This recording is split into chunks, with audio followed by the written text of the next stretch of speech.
안녕하십니까, 래피드입니다. 11월 25일 원자력 테마 보도록 하겠습니다. 자, 오늘도 큰 움직임 없었습니다. 유사하게 보합 정도로 다 마무리가 되었고요. 한 3%까지 올라간 종목들이 있었습니다. 일단 증시 동향 먼저 보겠습니다. 코스피는 0.3% 정도 올라가면서 마지막까지 상승분을 축소시키면서 진행이 되었고요. 큰 반등 없이 최근의 움직임은 이어지고 있습니다. 11월 25일이고요.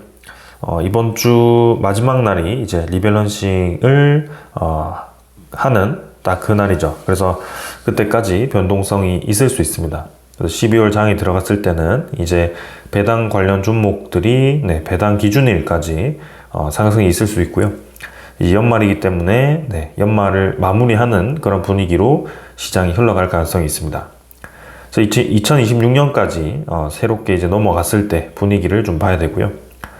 이번 연말은 크게 분위기가 좋지는 않은 상황입니다. 하지만 그 전에 워낙 많이 주가가 올랐었기 때문에 충분히 우리가 지켜볼 만한 그런 상황입니다. 외국인 투자자는 최근에 계속 매도를 하고 있고요. 오늘도 매도를 좀 했습니다. 560억 매도를 했고요. 3일 정도 바짝 매도했습니다. 기관 투자자가 지금 1,400억을 매수를 했고요. 금융투자 위주로의 매수가 이어졌습니다.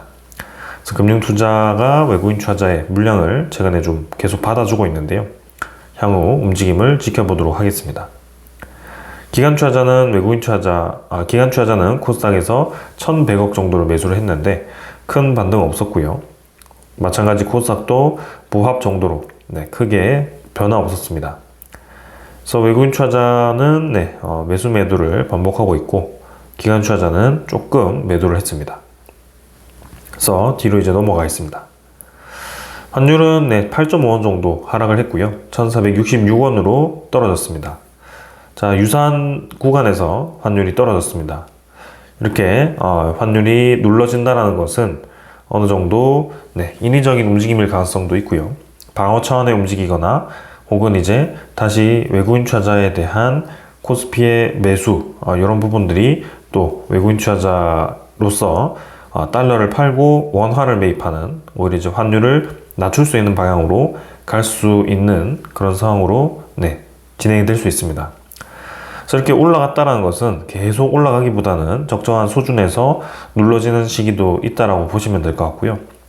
이게 이제 하지만 전반적으로 월봉 입장에서는 눌러질 때 눌러지긴 해도 꾸준히 저점이 높아지면서 수렴한다는 것이 상당히 이제 부담스러운 상황입니다. 하지만 시장은 생각보다 우리가 이 리스크라고 생각하는 그 방향으로 빠르게 진행되지 않을 겁니다. 계속해서 대응이 나올 거고요. 시장에 대한 움직임에 따라서 우리가 리스크라고 생각하는 이 지표들이 빠르게 우리가 리스크가 아니라고 생각하는 범위까지 들어올 가능성이 있습니다.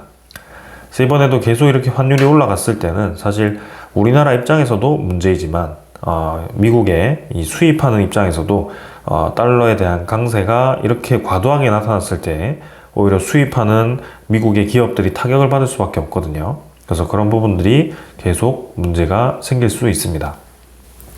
일단 원달러 말고도 지금 엔화, 위안화, 유로화 모두 다 같이 떨어졌기 때문에 오늘은 원화에 대한 반등이 좀 있었다라고 보시면 되겠습니다. 해외 증시도 니케이는 보합 정도 진행되었고요. 상해 종합은 0.8%, 9% 정도 올랐습니다. 나스닥이 이제 2.7% 반등하면서 기술주 위주로의 상승이 좀 있었고요. 오늘 그래서 장 초반에 우리나라 증시도 그렇고 전반적으로 좋은 분위기가 형성되었는데 좀 후반으로 갈수록 밀리면서 진행이 되었습니다. 그래서 증시에 대한 분위기는 이 정도로 이제 살펴보았고요. 오늘 바로 이제 종목에 대한 흐름으로 넘어가도록 하겠습니다. 두산에너빌리티는 비슷한 구간입니다. 73,300원으로 진행이 되었고요. 61선 근처에서 지지를 하고 있습니다.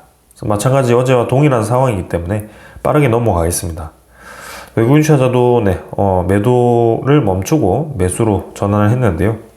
하지만 유의미한 그런 수치는 아니었습니다. 기관 투자자도 금융 투자를 제외하고는 큰 매수가 없습니다. 현대건설도 61선 근처에서 지금 지지를 하고 있고요. 계속해서 유사한 구간에 멈춰 있는 상황입니다. 다시금 이 원자력 테마가 힘을 받을 그런 시기를 기다리고 있는 것 같고요. 투자 수급은 외국인 투자자가 42,000주 매도했고 기관 투자자는 88,000주를 매수를 했습니다. 그래서 수급적으로도 크게 변화는 없었다. 한전기술도 2% 정도 반등했지만 비슷한 구간입니다. 바닥 라인 근처에 위치를 하고 있고요. 아직 본격적인 테마 반등이 아니기 때문에 2% 정도의 반등도 크게 의미가 없었습니다. 마찬가지 외국인 투자자 4,000주 매수했고 기관 투자자 3,000주 정도 매도했는데요. 넘어가겠습니다.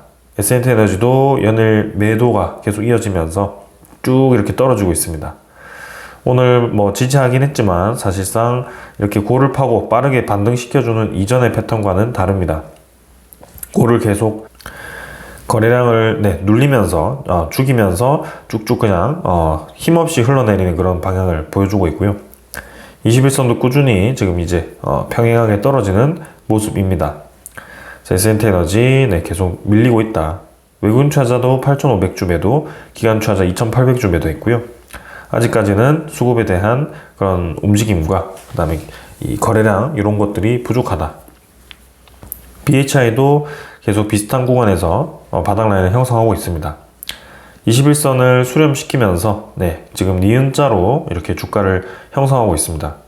21선 저항을 맞으면서 꾸준히 옆으로 횡보하고 있죠. 이 움직임 자체가 좀 의도적인 움직임입니다. 그래서 아마도 21선 근처까지 왔을 때 곧 이제 상승에 대한 강한 신호가 나오거나 오히려 21선을 맞고 떨어지는 상황이 벌어집니다. 이 부분은 이제 증시의 방향에 따라 달라질 가능성이 있고요. BHI는 사실 떨어지더라도 사실 크게 올라올 가능성이 높습니다. 수주잔고가 역대 최고치고요. 계속해서 이 BHI가 들어가는 분야가 유망하게 전망이 되기 때문입니다. 성원밴드도 오늘 조선주 약세를 보이면서 같이 약세 보였고요. 고를 깊게 파고 있습니다. 마찬가지 다 비슷한 움직임이죠. 최근에는 한 20%, 30% 정도는 단기간에 모두 다 같이 떨어져 있는 상황입니다. 외국인 투자자, 기관 투자자 큰 매도 없었고요. 오늘 기관 투자자가 2만 주 정도 매수했는데요. 넘어가겠습니다. 태용도 아직 바닥 라인을 잡지 못하고 있습니다. 200원 정도 하락했고요. 계속 유사하게 이렇게 21선과 평행하게 떨어지는 형태입니다.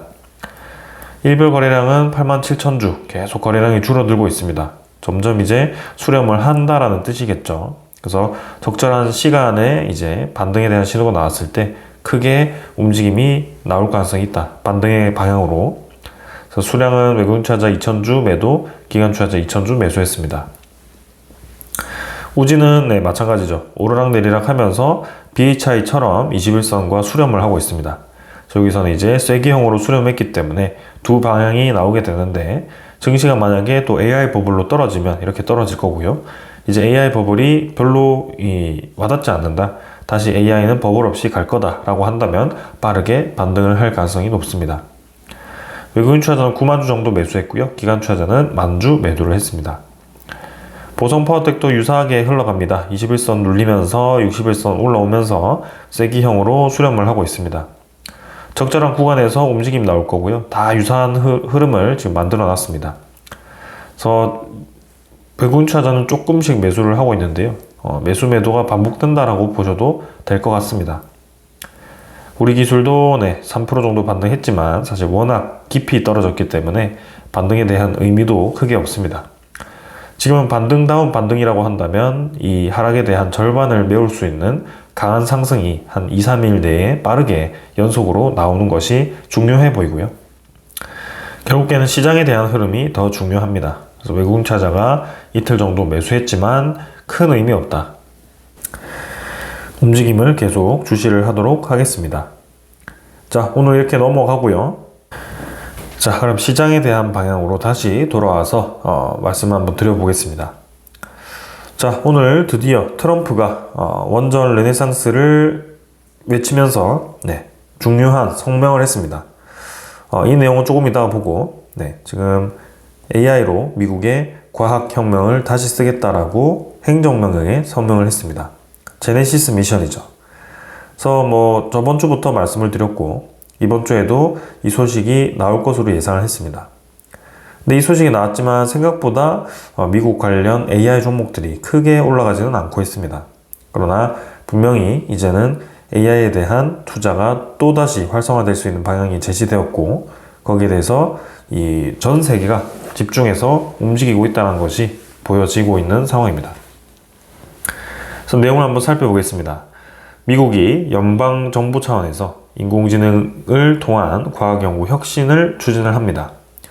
각 부처가 수십 년간 축적한 방대한 과학 데이터와 미 국립연구소의 슈퍼컴퓨팅 역량을 전면 개방해서 신약 개발, 핵융합, 그리고 우주 탐사, 반도체 등의 분야에서 연구 성과를 가속화하겠다라고 했습니다.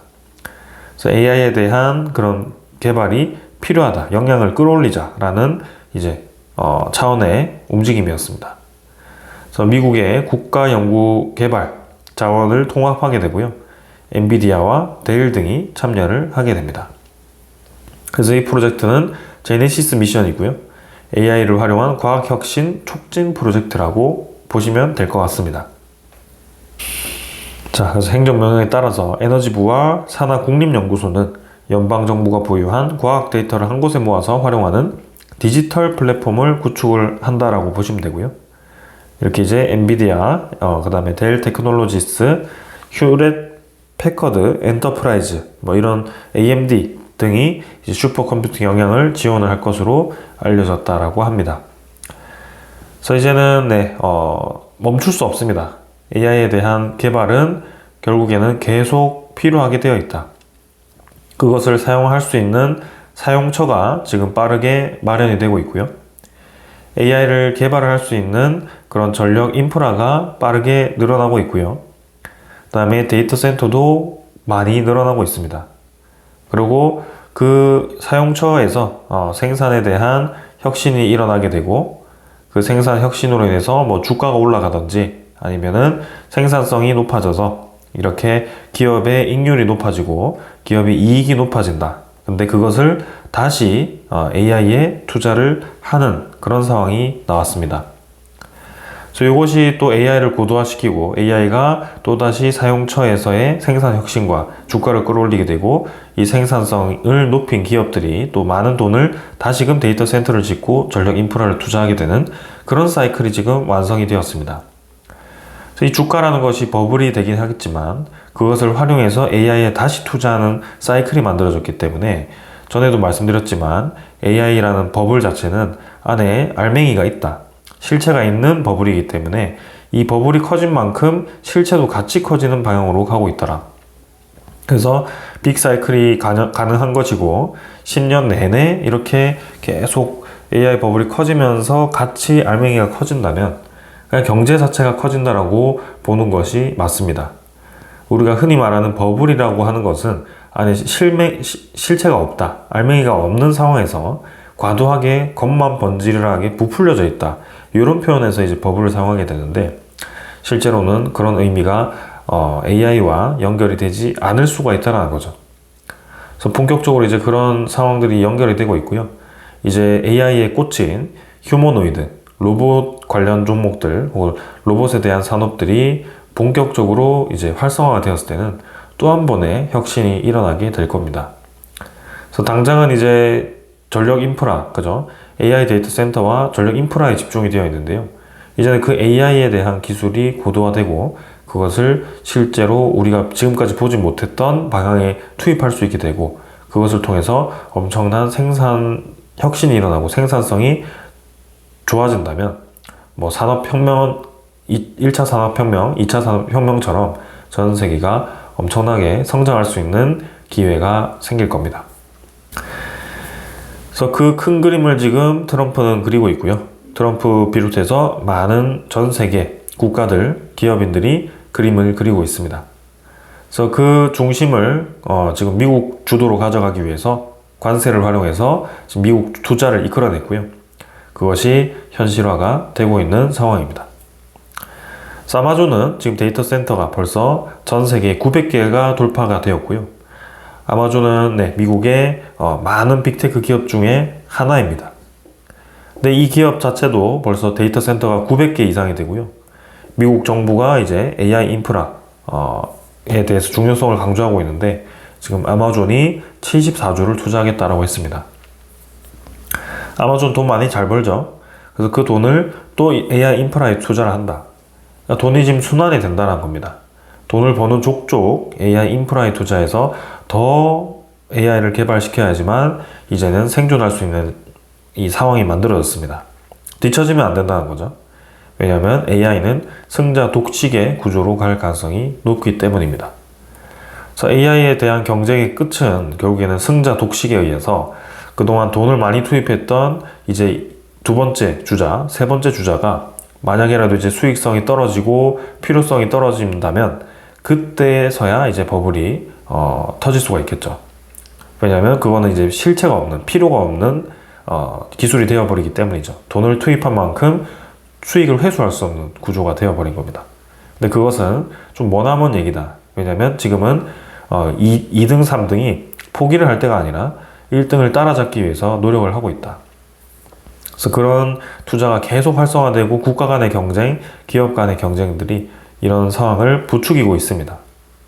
그래서 AI 인프라 하면 이제는 데이터 센터와 원전밖에 없습니다.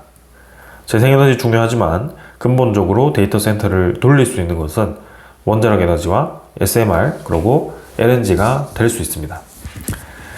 재생에너지도 가능하지만 재생에너지만으로는 부족합니다. 그렇기 때문에 중심이 되는 에너지 자체는 기저에너지원으로 활용될 수 있는 그 세 가지 에너지입니다. 그래서 그쪽에 많은 돈을 투입할 가능성이 높습니다. 그래서 원전 르네상스로 외친 트럼프 120조를 투입하기로 했죠. 그래서 메타 등이 설립하는 데이터 센터에 이제 이 에너지 공급을 위해서 정부 차원에서도 공급을 하겠지만 이미 이제 빅테크 기업들도 인지를 한 겁니다. 에너지 정말 부족하구나. 우리가 늘릴 만한 데이터 센터보다 에너지가 너무 부족하구나. 그렇기 때문에 서로서로 이제 원전 에너지를 구매하려고 노력을 하고 있습니다. 그래서 팰리세이드 원전, 그 다음에 신규 원전, 그 다음에 심지어 스마일리 원전, 사고가 난 원전까지 살려서 쓰겠다는 것이 지금 이 미국의 빅테크 기업들의 움직임들이고요. 그래서 상당히 지금 에너지가 많이 부족한 상황입니다. 그래서 이제는 미국 입장에서는 대규모의 원전을 동시에 건설하는 것이 필요해 보이고요. 이번에 저 120조를 활용해서 AP1000을 8개까지 짓겠다라고 합니다. 사실 우리나라는 신한울 3, 4, 5기 짓는데 한 11조, 12조 정도 들어가거든요. 근데 지금 미국은 120조 원 가지고 8개밖에 안 짓겠다고 합니다. 건설 비용 많이 비싸죠. 미국 인건비도 비싸고요. 그런 이제 미국 제조업 환경이 정말 좋지 않습니다. 그렇게 따지면 이제 120조면 사실 우리나라 입장에서는 거의 20개 지을 수 있는 돈입니다. 그래서 조금 다르긴 한데요. 네. 그런 면에서 더 활성화될 수 있는 그런 방향을 찾는다면 이제는 값싸게 건설할 수 있는 기업들과 값싸게 빠르게 지을 수 있는 그런 이 파트너를 찾겠죠. 그게 누구냐? 한국입니다. 그래서 한국은 미국 시장에 지금 들어갈 수밖에 없는 상황이 만들어져 있다. 마누가 프로젝트, 그 다음에 이전에 원자력 협정 개정 이런 여러 가지 내용들이 나왔는데 뭔가 이제 결실을 맺지 못하고 다 그냥 넘어가 버렸습니다. 관세 협상까지 했는데 이제 원자력 프로젝트에 대해서 뭔가 가시화할 만한 이 확실한 그런 협상을 하지 못했는데요. 결국에 산업부 장관도 이 내년 상반기쯤에는 결실을 맺을 수 있다라고 했으니 지금도 협상을 하고 있을 겁니다. 그래서 우리는 조금 차분하게 기다리면 될 것 같고요. 급한 건 미국이다. 왜냐하면 저렇게 많은 데이터 센터를 짓고 저렇게 많은 전력이 필요한 상황에서 그 많은 돈을 투입해서 동시다발적인 건설을 할 수 있는 국가가 일본 가지고만은 안 된다. 일본도 많은 돈 투입했고 이제 다시 원전 살린다고 하고 도시바, 미쯔비시 이렇게 들어가긴 하겠지만 그동안 원자력 사업을 오랫동안 하지 않았던 기업들이고 국가이기 때문에 우리나라보다 훨씬 영향이 떨어져 있을 가능성이 높습니다. 좀 하면 이제 뭔가 감이 찾아지고 빠르게 이제 영향이 끌어올려지겠지만 그때까지는 한국에 대한 그런 이 강점이 확실히 부각이 될 거다. 그래서 저 초기 공사에 한국이 상당 부분 들어갈 가능성이 높아 보입니다. 자, 그러면서 지금 중요한 말씀을 또 드리고 싶은데 지금 이제 구글 제미나이 3가 AI 거품론을 수구로 틀었다라고 합니다. 어떻게 수구로 틀었느냐? 제미나이가 GPT-5를 프로를 뛰어넘었다. GPT-5 프로는 제일 최근에 나온 오픈 AI의 이 LLM, 그죠? 인공지능 모델입니다. 근데 지금 제미나이가 역전을 한 상황이 되어버렸는데요. 올트먼 입장에서 우리가 쫓기는 입장이 되었다라고 얘기를 했습니다. 그래서 1등, 2등 지금 딱 정해지긴 했지만 아직까지 격차가 크지 않고 치열하게 학습을 시키고 데이터 센터 늘리면 지금 추월이 가능하다는 것을 보여주고 있습니다. 그래서 마지막까지 갔을 때는 승자 독식이 되겠지만 지금 그 승자 독식까지 아직은 시간이 더 필요하고, 그리고 그것을 얼마든지 역전시킬 수 있다는 그런 상황이기 때문에 지금 목숨 걸고 학습을 시키고 지금은 업그레이드를 해야 되는 상황입니다. 그러기 위해서는 AI에 대한 투자에 영향을 지원할 수밖에 없고, 돈이 들어오는 족족, 돈이 벌리는 족족 AI 인프라에 투입을 시킬 수밖에 없는 구조가 지금 만들어졌습니다. 그럼 우리나라 기업들 당연히 기회가 왔죠. 엄청나게 큰 기회가 왔는데요. 단순히 그냥 주가는 지금 뭐 30, 40%, 50%까지 떨어진 종목들, 그런 것만 보면 무슨 AI 이 확대냐, 지금 이 주가를 보면 이런 상황인데 라고 생각할 수 있습니다. 하지만 정말 이제 앞으로 움직임들, 지금 현재 상황들을 보게 된다면 지금 주가가 별로 중요하지 않다는 것을 알 수 있게 됩니다. 지금은 확실히 이제는 치킨 게임으로 진행되는 상황, 그리고 우리나라 기업들의 필요성, 우리나라 기업들의 독점 가능성, 기술력, 진입장벽, 이런 것들이 다 지금 맞아 떨어지고 있는 상황입니다. 그래서 그런 것들을 생각하면서 진행을 해보면 좋을 것 같습니다. 자, 그리고 이제 두산에너빌리티가 투자한 미국의 X에너지가 또 7억 달러를 추가로 유치를 했습니다. 이전에도 한번 유치를 했었는데요. 이번에도 또 한 1조 가까이를 유치를 했고, 이제는 거의 2조 가까이를 투자 금액을 모은 것 같습니다. 그래서 X에너지가 이제 워싱턴의 XE 모델로 이제 100으로, 그죠? 이렇게 SMR 모델을 개발했고, 그것을 이제 실증 단지를 건설해서 그리고 본격적으로 투입을 시킬 겁니다. 그래서 아마존과 다우케미컬 포함한 기업으로 벌써 144기를 주문을 확보를 했고요. 엄청나게 많죠. 그래서 지금은 정말 이 실증 단지가 되고 성능이 인정되고 개발이 완료되면 완전히 그냥 파운드리로서의 찍어내는 역할을 해야 되는 기업이 필요합니다. 뉴스케일 파워도 100개 필요하고, 엑스에너지도 100개 필요하고, 다른 기업들 뭐 테라파워, 홀텍, 그 다음에 뭐 롤스로이스, 이런 기업들 다 수십 개, 수백 개씩 필요할 겁니다. 그거 두산에너빌리티 1년에 20개씩 만들 수 있는데 다 생산할 수 있을까요? 그것 자체가 문제죠. 그래서 나중에는 너무 일감이 많아서 걱정인 그런 상황이 벌어질 겁니다. 그래서 그런 시기까지가 그렇게 멀지 않았다. 26년 착공 들어가서 28년에 완공된다고 하니 2년 정도 남았다라고 생각하시면 될 것 같습니다. 그래서 그 2년 동안 일감이 쌓일 만큼 쌓이겠죠. 그래서 그러면 이제 그때 부족할 때 대체 기업들을 찾기 시작할 겁니다. 두산 일감이 다 차면 그 나머지 누가 생산하지? 그럼 이제 2등, 3등이 기업이 이제 포커스를 받을 거고요. 스포트라이트를 받겠죠. 그때 같이 성장하는 구조로 갈 수밖에 없다. 그러면서 두산에너빌리티는 20개 만드는 거를 이제 제작 기간을 줄여서, 그죠? 공정을 이제 혁신하는 거죠. 18개월 걸리는 거를 3개월로 줄여서 20개 만들 거를 1년에 100개씩도 만드는 뭐 그런 과정까지도 생각하고 있을 겁니다. 근데 그게 그거는 이제 단기간에 되지는 않을 거고 한 수년, 10년 이상 걸릴 수도 있겠죠. 제가 그 기술이 어떻게 개발되고 있는지 모르겠지만 조금 더 그런 부분들은 세밀하게 관찰해 보도록 하겠습니다. 자, 그리고 우리나라는 또 이제 체코 원전 다음에 수주가 필요합니다. 그 중에 하나가 이제 베트남이었고, 그리고 폴란드였고, 이제는 튀르키예 얘기까지 나오고 있습니다. 사실 UAE와 사우디에서 하나가 터져주면 좋을 것 같은데요. 개인적으로 중동 시장 주목해 볼 만합니다. 최근에 미국과의 관계도 괜찮아졌고, 그 다음에 UAE, 사우디도 이제는 데이터 센터를 늘리는 입장이기 때문에 원자력 에너지에 대한 필요성이 더 높아졌을 겁니다. 그래서 미국과의 원자력 발전을 건설했을 때는 한국과 파트너가 될 가능성이 높다. 튀르키예도 지금 원자력 공사와 지금 MOU 체결을 했고요. 이번에 정상회담을 빌미로 이렇게 MOU 체결을 했습니다. 근데 사실 튀르키예는 1호기는 러시아가 갖고 3호기는 중국 쪽에 수주가 갔습니다. 그래서 지금 2호기가 이렇게 논의가 되고 있는 상황인데요. 사실 중국과 러시아가 같이 검토가 되고 있을 겁니다. 그래서 우리나라가 수주를 하기가 조금 힘들 수는 있는데요.